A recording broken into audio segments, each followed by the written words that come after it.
అంటే వెంటనే వచ్చేస్తాడు.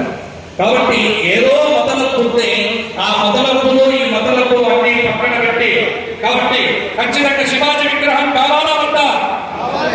మరి కావాలంటే నేను పెట్టాలా మీరు పెట్టాలా? తప్పకుండా పెడతాము అంటే గట్టిగా చెప్పండి. ఇక్కడ ఉన్నటువంటి వాళ్ళు మనిషికి 1000 రూపాయలు ఇస్తాయి, దానికి మొట్టమొదటి 1000 రూపాయలు నేనే ఇచ్చి వెళ్ళిపోతాను ఖచ్చితంగా. లేదు ఇంకా ఎక్కువ ఇవ్వమంటే ఎక్కువనే ఇస్తా. ఒక విగ్రహం పెట్టడానికి ఎవరో ఒక దాత కూడా ముందుకు వచ్చేస్తాడు. పెట్టడం సమస్య కాదు.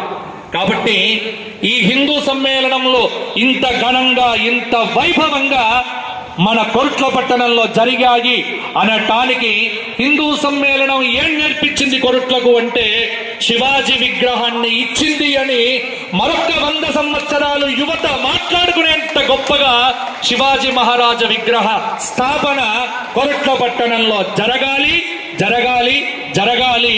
ఇదే నా యొక్క విన్నపం, నా యొక్క ప్రార్థన, ఇదే నా యొక్క మనవి. ఎందుకంటే కావాలి ఆ విగ్రహాన్ని చూస్తున్నప్పుడల్లా ఒక ప్రేరణ